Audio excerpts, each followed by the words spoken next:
My mother-in-law wants me to bear a child with my male classmate. 1 month into the marriage, I already regretted it. My mother-in-law never avoided my husband when changing clothes. After showering, she would walk around the living room wearing only her underwear. I reminded him many times, but my husband didn't care at all. Instead, my mother-in-law said, "What's the big deal? Your husband was nursed by me." The summer heat was intense, and the night was quiet. The whole family was watching TV in the living room. Suddenly, my mother-in-law, fresh out of the shower, appeared, wearing only her underwear, wandering around the living room. I furrowed my brows and sighed. Here we go again. I had lost count of how many times this had happened. I walked over to my mother-in-law and whispered, "Mom, please be more careful and put on proper clothes before coming out."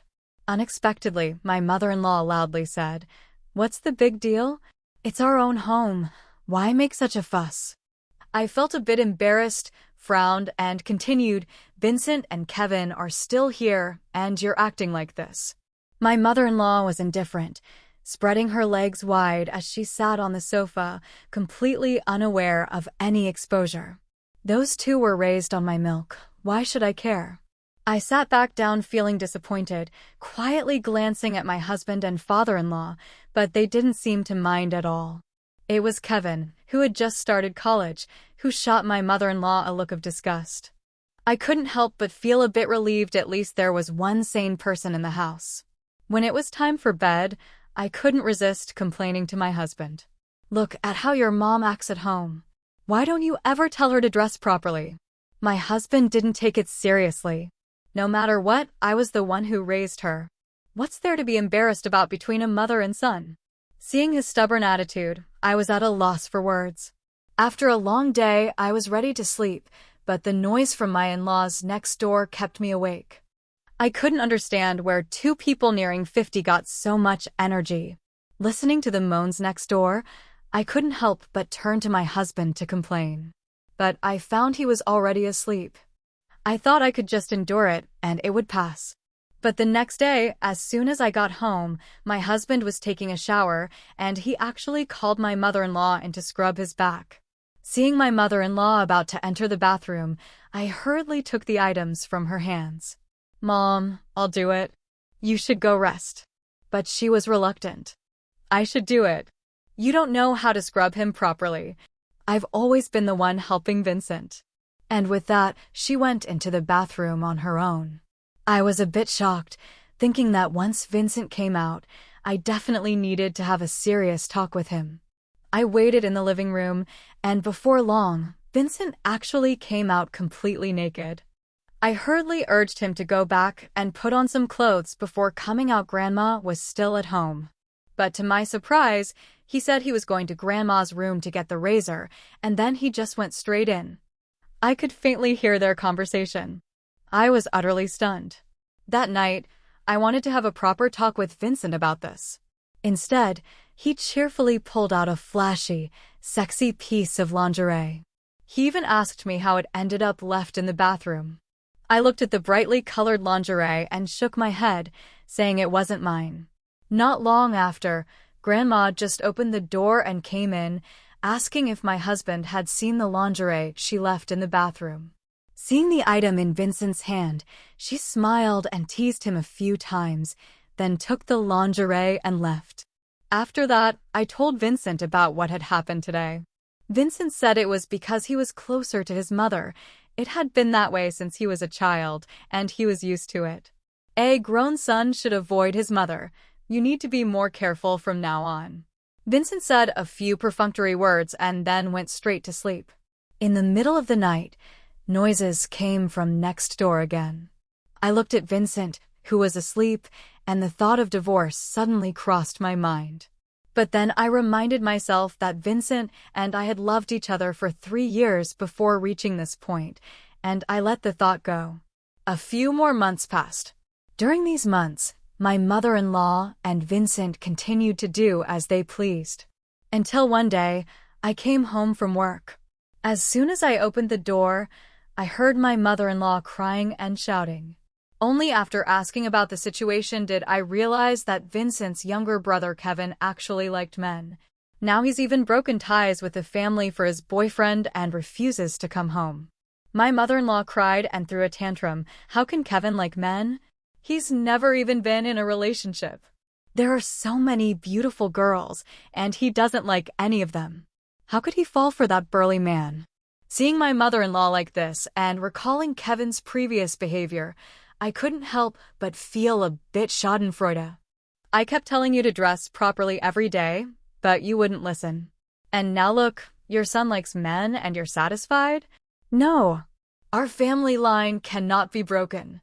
This matter cannot just be let go, my mother-in-law said resolutely. She was still determined not to give up that morning, but by evening she had coaxed Kevin back home. Seeing her fake, kindly face, I just wanted to laugh. Kevin's boyfriend Jake was a tall, thin man who gave off a somewhat dark vibe, not quite matching the sunny, sturdy Kevin. Grandma, smiling as she served Jake some food, told Kevin that these were all minor issues and that she wasn't an unreasonable person. Kevin's happiness was what mattered most. Her words were full of support for Kevin's relationship. If I hadn't known she had spent the whole afternoon scheming how to introduce Kevin to a match, I might have believed her. Kevin hadn't expected Grandma to back him, and he was so moved he tearfully promised to take good care of her in the future, even saying that when she got old, he and Jake would look after her together. Hearing this, my mother-in-law's face darkened for a moment, and the smile on her face almost slipped away. I was so embarrassed my face turned red. After dinner, she suddenly called me over, grabbed my hand, and said, "Evelyn, you know Kevin's situation, and he doesn't even know when he'll come around. I'm always uneasy in my heart. You and Vincent have been married for so long now. It's about time you had a child, isn't it?" I was stunned and pulled my hand away. "Mom, you've forgotten I'm not planning to have children with Vincent. My health isn't good, and the doctor advised against it." Her face immediately darkened. "That's all lies from the doctors. Why can't you have a child? Back in our day, conditions were terrible, our health was poor, and nutrition was lacking, yet we still had 2 children who turned out fine. Are you deliberately trying to upset me?" After saying that, she stomped her foot and left. That night, Vincent cautiously approached me and said, "Honey, we've been married so long now. Maybe it's time we—" Here we go again. I shoved him away and pointed at his nose, saying, "Vincent, what did we say when we got married? Have you forgotten what the doctor said? What if the doctor made a mistake? Shouldn't we?" Vincent said hesitantly. I threw his pillow out and pushed him outside. "If you want to check, go check yourself. You're sleeping out tonight, and don't bother coming back to sleep here anymore." I slammed the door shut with a bang. Hearing the noise, my mother-in-law came out to see what was going on. When she saw Vincent standing outside, she immediately understood and started yelling at the door. I was about to go out and argue with her when I heard Vincent stopping her, saying, "Mom, stop it. This whole thing today was your fault. Just go back, don't say anything else. Evelyn's had a long day and needs to rest." My mother-in-law said angrily, "You 2 unfilial children, are you trying to drive me crazy?" The sound of her slippers clacking echoed for a while, then everything outside fell silent. I softened inside. Vincent was still good to me. Maybe I should go see the doctor another day. My mother-in-law had been angry these past few days, ignoring me as if I didn't exist. Knowing I hated her wandering around the house in a disheveled state, she deliberately provoked me by not dressing properly and parading in front of me. Vincent, on the other hand, had been very kind to me these days, checking on me every day, buying me many gifts, and no longer mentioning having children. Thinking of how good Vincent had been to me, I decided to go to the hospital for another checkup. Maybe I had taken better care of myself these past few years. The doctor said that if I paid attention to nutrition during pregnancy, giving birth should be no problem. I couldn't wait to get home to tell Vincent the news, but as soon as I opened the door and saw my mother-in-law's face, I swallowed the words back down, wiped the smile off my face, and calmly walked past her inside. But today, my mother-in-law seemed different. Not only was she not angry about my ignoring her, she actually came over happily and grabbed my hand as soon as she saw me. I was a bit puzzled and didn't pull away right away, just let her lead me over. She pulled me to the table, which was covered with all my favorite dishes, and thoughtfully pulled out a chair for me. Seeing her so happy, I thought maybe Kevin had changed his mind and accepted the match she set up. But when I looked at Vincent sitting at the table with his head down, I immediately dismissed that idea. I figured she was going to pressure me about having a baby again. I was still upset about what happened a few days ago, and even if I were ready now, I didn't want to share such good news with her so soon. Mom, don't think I'll agree just because of this. I said I'm not having a baby, and that's final. I stood up, ready to leave, but my mother-in-law grabbed my arm. All right, no baby. Evelyn, don't be mad yet. Sit down, sit down.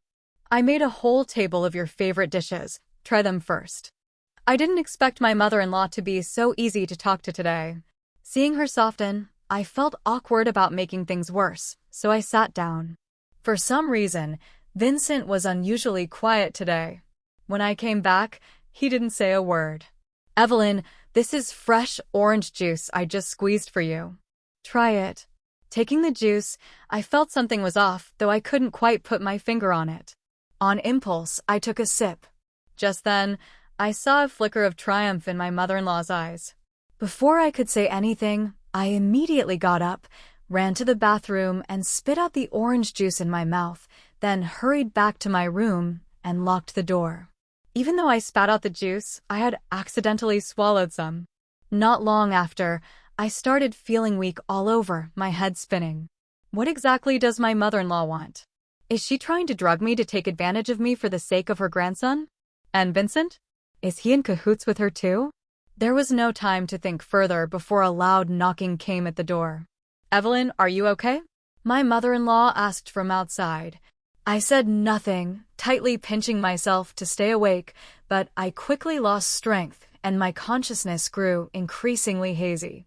There's no sound inside anymore. Hurry in, be careful. Grandma's voice rang out again. With a click, the door opened. I groggily saw Vincent come in, felt his gaze, and sadly closed my eyes. I'm dizzy, Mom said this medicine works. Hurry up.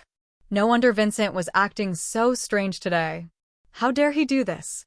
Even if I really get pregnant, I won't forgive him. Before I could get angry, Vincent actually went out again and even closed the door behind him. Just when I thought Vincent had a conscience, a noise suddenly came from beside me. I turned to look and found Kevin lying next to me. So Vincent had sent him over just now? Why would he do such a thing? Before I could even think it through, the usually dazed Kevin suddenly sat up, unbuckled his belt, and slowly moved closer to me. As he got nearer and nearer, I tried to struggle but couldn't muster any strength or make a sound. He closed his eyes and pressed down slowly, and I looked at him in despair. Just when I thought he was going to do something to me, he suddenly pulled away and started rocking the bed slowly on one side. I breathed a sigh of relief. He looked up and caught my eye, exclaiming with surprise, "Sister-in-law, you're not dizzy?" He shoved something into my mouth. Great, quickly eat this. At that moment, footsteps sounded outside the door. He immediately jumped onto the bed and covered us both with the blanket. Mother-in-law gently opened the door, saw the writing blanket, and smirked crookedly. Now it's done. Then she slowly closed the door. Once the footsteps faded, Kevin quickly got down and locked the door from the inside. At this moment, my mind slowly cleared, and I regained some strength. Before I could ask Kevin what was going on, he knelt down directly in front of me. "Sister-in-law, you have to help me, I beg you. Only you can help me. What's going on? Tell me everything from the beginning." Kevin's eyes were a little red. Mom sent Jake to prison, saying Jake tried to rape her. How is that possible? She must have deliberately not worn clothes to frame Jake. She's forcing me to go on blind dates, or else she won't let Jake go. Last night, I heard her and my brother planning something about the two of us. Kevin's voice dropped. I don't even know what my brother is thinking. After I heard that, I hid an antidote. When Mom gave me orange juice today, I poured it out when she wasn't looking. But I really have no interest in women. Sister-in-law, what should I do? My brother is coming over soon. Looking at Kevin, who was at a loss, I thought about what to do. Suddenly, a quarrel broke out outside. Vincent, what are you doing? Kevin isn't done yet. Mom, I can't take it anymore. Can't we just not have a child? Do you think I'm doing this for myself? I'm doing it for you. What if Evelyn finds out you can't have children and later, when she wants kids, she despises you and goes to someone else? Having a child will solidify your relationship. But Evelyn doesn't want children, and the doctor said, Vincent, you need to think this through. No matter what, Evelyn can still have children, but you can't. Who would want to marry a man who can't have kids? Besides, your brother isn't an outsider. A child would still carry the Wong family bloodline. I've calculated it today is Evelyn's ovulation day. If luck is on our side, this time it will work. Mom, do you want to try again? No way. Vincent, it's too late to regret now. If Evelyn finds out what you've done, it's over for both of you. I'm your mother, and I'm doing this for your own good. I won't harm you. Listen to me, go back. I'm begging you. The noises outside stopped, and the footsteps gradually faded away. No wonder my mom asked me to come, sister-in-law. Kevin muttered to himself, looking at me without saying a word. My nails dug tightly into my flesh. After a long while, I lifted my head. All right, I'll help you. Just pretend you know nothing. Let them think we've done what we were supposed to. Okay, sister-in-law, I'll do whatever you say. After a while, Vincent came in, punched Kevin, who was on the bed, and drove the terrified Kevin out. I kept my eyes closed, but could feel Vincent watching me the whole time. I felt a bit uncomfortable, not knowing how to face this man. Judging that enough time had passed, I opened my eyes and looked straight at him. Seeing that I was awake, Vincent immediately turned away, not daring to meet my gaze. Turn around, I said coldly. Vincent slowly turned his back to me, and I slapped him hard. He didn't fight back, not even daring to open his eyes to look at me. I slapped him 2 more times and told him to get out. Judging by my mother-in-law's attitude, she definitely wouldn't let me divorce Vincent easily, but I wasn't eager to divorce for now either.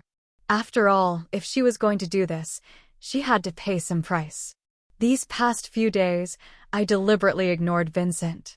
Maybe he felt guilty and didn't dare speak to me, but he showered me with gifts as if they were free. Sensing the time was right, during dinner I pretended to feel nauseous and rushed to the bathroom. When I came out, I was holding a pregnancy test stick in my hand. I threw the pregnancy test stick at Vincent. Look at the mess you've made.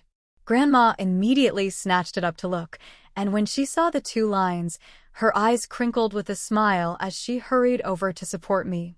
Oh my, you're pregnant. From now on, you have to be more careful. Whatever you want to eat, just tell me and I'll make it for you. From now on, you're the treasure of our family, and I'll listen to everything you say. I sneered inwardly this was your doing. I took the opportunity to send Vincent to another room. Whenever Grandma didn't dress properly, I pretended to feel nauseous, deliberately grossing her out. She would scowl but still get dressed properly. Every time she cooked, I would say it tasted bad and make her redo it many times. I even picked some difficult dishes to prepare, forcing her to come up with new meals for me every day. Whenever my mother-in-law got angry, I would rub my belly, saying the baby was hungry. Even though she was exhausted and her back ached, she didn't dare say a word to me. After she found out I was pregnant, she even set up an unlimited spending account for me. I didn't even look at the prices when I bought things. If I did, I always picked the most expensive ones. My mother-in-law stared at the dense bills in her account, grinding her teeth in silent fury. I didn't let her off the hook at night either. Whenever I heard her and my father-in-law talking, I would immediately pretend to have a stomachache, call her over, and keep her busy running around for me. I've gained weight these past few days, really looking like I'm pregnant, but my mother-in-law has grown noticeably haggard. I thought she would give up after the false pregnancy, but one night, I overheard her telling Vincent that if this baby wasn't a boy, she'd just pull the same trick again. Vincent meekly disagreed, but didn't try to convince her otherwise. Watching my mother-in-law's smug face, I bit back the urge to slap her. No rush, let's see who's laughing last. Even though she was swamped after I got pregnant, she never let up on Kevin, constantly pushing him to go on blind dates whenever she had the chance. Once, when she forced Kevin to pick a young girl for a blind date, Kevin looked at me for help. I deliberately distracted my mother-in-law and pointed to a photo of a girl. Kevin caught my meaning. When my mother-in-law came back, she picked up the photo of that girl. Let's go with this one. All right, my son has great taste. This is Sophie. I like her too. I'll arrange it right away, and you'll meet her tomorrow. After she left, Kevin asked me, sister-in-law, I don't like girls. Why are you still? Don't worry. As long as this blind date goes badly, no one will set you up again. After all, that girl was Grace's daughter. I told Kevin to get along well with Sophie first. A few days later, my mother-in-law was grinning at her phone, unable to contain her smile. Evelyn, look, Grace said Sophie has a good impression of Kevin, and Kevin just said he has feelings for Sophie. Ha ha ha, what a double blessing. Their relationship progressed rapidly, and it wasn't long before marriage talks came up. Seeing the timing was just right, I began to whisper in my mother-in-law's ear. Mom, you see, Kevin is about to get married, but Jake still doesn't know. What if he gets out and goes looking for Kevin, and they rekindle their old flame? You're right. What should we do about that? Mom, I think we should quietly let him out on the condition that he stays far away and stops bothering Kevin. If Kevin can't find him, he'll give up, and then he can live happily with Sophie. Well, my mother-in-law hesitated. Mom, didn't you say you'd listen to me? Saving a life is better than building a 7-story pagoda. Let's just think of it as doing good for the baby in my belly, I said, rubbing my stomach. All right then. My mother-in-law gritted her teeth. But that Jake really isn't a good person.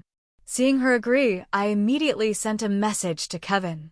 While my mother-in-law was taking a shower, I asked Kevin to invite Sophie over. As soon as Sophie walked in, she saw my mother-in-law completely naked, and I noticed her subtly furrow her brows. I knew that as long as I didn't say anything, my mother-in-law wouldn't obediently put on clothes, which suited me perfectly. I quickly handed her the nightgown from last time, then signaled Kevin to go in. Kevin immediately went into the bathroom. Mom, wear this one, it looks good on you. All right, my daughter-in-law really understands me, my mother-in-law said as she dressed, chatting with Sophie. Sophie, you look really beautiful today. You came to see Kevin, right? Where did that kid run off to? The bathroom? Sophie stared wide-eyed at the brightly colored, sexy nightgown, still speechless. Just then, Kevin's voice came through. Mom, come help me scrub my back. Okay, I'm coming. This kid. Sophie, wait for me a moment, all right? Mother-in-law went in without even putting on her clothes. Sophie looked a bit pale and whispered to me, sister-in-law, do they usually get along like this? Yeah. I acted as if it was nothing unusual. We usually don't wear clothes after showering. That outfit on mother-in-law is actually mine. Does it look good? When you marry in, the three of us will wear it together. That's not necessary. Sophie looked resistant. It's nothing. Just a small thing. Once you come over, Kevin will have both a boyfriend and a girlfriend. What did you say? Kevin has a boyfriend too? Yeah, didn't you know? Mother-in-law didn't tell you? Don't worry, his boyfriend will be out of prison soon. Then the three of you can hang out together. Sophie's face darkened. No need. No wonder you're in such a rush to get married. What a bunch of oddballs you are. I'm telling you, I'm not going through with this wedding. Goodbye. Sophie turned and walked away. Just by looking at her expression, I knew it was a success. When has Grace ever been treated like this? The next day, she stormed over, yelling, You, Margaret. How dare you bully my daughter like that? Mother-in-law looked completely confused. What's going on, in-laws? Sophie didn't say a word yesterday before she left. In-laws? How dare you say that? You shameless woman, it's bad enough you don't dress properly yourself, but your son likes men, and you still expect my daughter to marry into your family and serve you. I'm telling you, I'll block the way from now on. Who else would want to marry into your family? Grace had a fierce personality.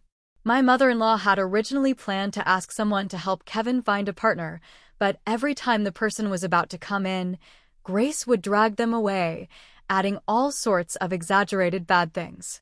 Just as my mother-in-law was getting anxious, Kevin disappeared. That's when she remembered Jake was out, and in her anger, she pounded the wall, wanting to confront me. I rubbed my belly, and she couldn't say a word. Not long after, Kevin called me, saying he wanted to treat me to a meal to thank me. He asked if I wanted to divorce his brother Vincent. He also said he knew my mother-in-law wouldn't agree to our divorce, so to show his gratitude, a few days ago he got his brother drunk and made Vincent sign the divorce papers. Hearing this, I immediately accepted his invitation. He booked a private room, and when I arrived, he and Jake were sitting together. Kevin saw me coming and greeted me warmly. Sister-in-law, you're here. Thank you so much. Without you, Jake and I would be finished. Here's the divorce agreement. Take a look. No problem, we're kind of helping each other out, I said, taking the divorce agreement. When I saw Vincent's signature, something felt off. Why does this handwriting look a bit strange? Suddenly, I felt my legs go weak and my whole body grow limp. What's going on? I hadn't drunk anything. Kevin smiled at me. Of course it's strange, because I signed it. Didn't expect that, did you, sister-in-law? This time, I sprayed the drug on the paper. I looked up and saw Kevin and Jake staring at me with ill intent. Why? Aren't we on the same side?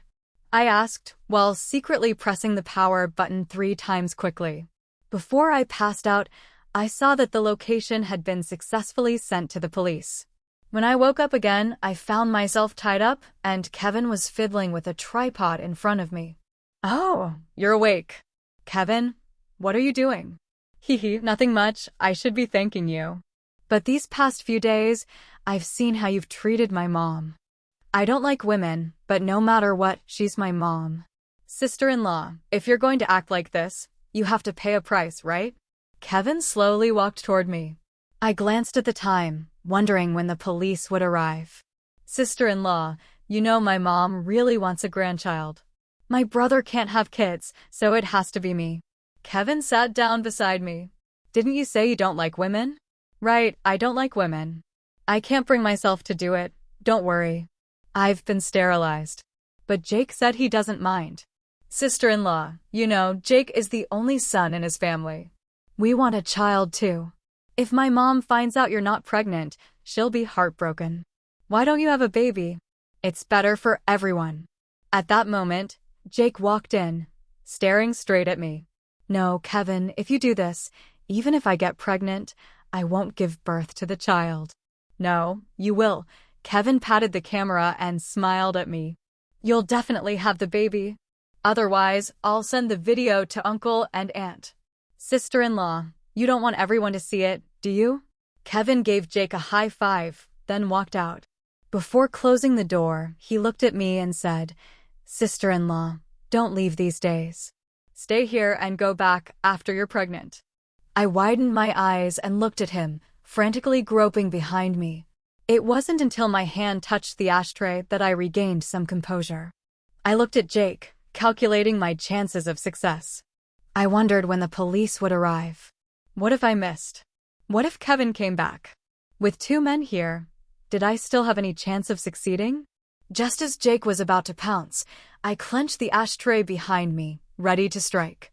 At that moment, the door suddenly opened, and Vincent rushed in. Honey, I'm here to save you. Jake was startled and prepared to attack Vincent. Panic surged in my heart as I urged Vincent to be careful. Just then, the police came in. Don't move. Police. Jake and Kevin were both taken away by the police. After giving our statements, Vincent and I stepped outside. I asked him, how did you know I was here? Vincent hesitated for a moment, then lowered his head. I've actually been watching over you all along. When I saw you go out alone, I got worried, so. Seeing him like this, my heart ached. When Kevin was taking the statement earlier, he told everything. He knows it all. Actually, that day I was going to tell you that I can have a baby for you. Honestly, I never really cared about having children. We weren't together for that reason. But you've really disappointed me. Wife, I'm sorry. I was too afraid you'd despise me. How would you see me if you found out? I was scared you'd regret it. What if you want children later? I wanted to tell you from the start, but Mom said. It was all my moment of confusion. I regret it, wife, truly. Vincent, let's get a divorce. I looked at him, my gaze calm. Wife. Vincent tried to hold me back. Don't say anything. From the beginning, you never cared about my feelings. How many times have I told you I mind the lack of boundaries between you and your mother? You ignored it. When I clashed with your mom, all you knew was to give gifts, not to solve the problem. Even if you had said we should move out, that would have been better. But you didn't. You did nothing. You're just a coward. Wife, I was wrong. I'm sorry, wife. I've wronged you. I'll change. Please give me one more chance. Let me go, Vincent. Even if you can change, I won't accept a man who sent me to another man's bed. Vincent was stunned, his eyes wide as he looked at me. After a moment, his voice hoarse, he said, Fine, we'll get a divorce. Back home, Vincent and I both kept these things to ourselves without saying a word. A month later, I was leaving with my suitcase when my mother-in-law stopped me. Evelyn, you're still pregnant. Where are you going? I pulled the suitcase from her hands. Vincent and I are divorced. I'm leaving. Divorced? There's still a 30-day cooling-off period. Vincent, go cancel it now. My mother-in-law urged Vincent. Mom, the 30 days have already passed. Evelyn and I are no longer husband and wife. You're crazy. If she leaves, who would still want to marry you? And the child you're giving up on it. No need. I'm not pregnant. What? How dare you lie to me? My mother-in-law lunged at me, claws out. Let me tell you, our Wong family spent so much money to bring you in, and you won't give us at least one son or daughter before leaving. I spit on that. Impossible. If Vincent can't have children, then you'll have Kevin's or else. I slapped my mother-in-law right across the face, and before she could react, I slapped her again. She clutched her face, staring at me in disbelief. You don't even know, do you? Kevin's been sterilized and even thrown in jail. Looks like you'll never hold a grandchild in your arms in this lifetime. Impossible. You're lying to me. How could Kevin do such a thing? Stop talking nonsense, or I'll beat you to death. Grandma lunged at me again, but Vincent stopped her. Mom, stop it. What Evelyn said is true. She must be framing Kevin. How could Kevin do such a thing? Stop her. Don't let her leave. Mom, let Evelyn go. We already owe her too much. You unfilial son, are you trying to kill your mother with worry? I ignored them and walked out, dragging my luggage behind me. Vincent shouted after me, Mom, what's wrong with you? Wake up. Not long after, I heard that Margaret had gone mad. Every day in the neighborhood, she would see a child and call him her grandson, trying to run off holding him. The neighbors despised her, and Vincent had no choice but to quit his job and take her back to their hometown to care for her. Later, I heard that Jake in prison was diagnosed with AIDS, and Kevin's test results came back positive. Freed from the shackles of marriage, I threw myself entirely into my work and kept getting better and better.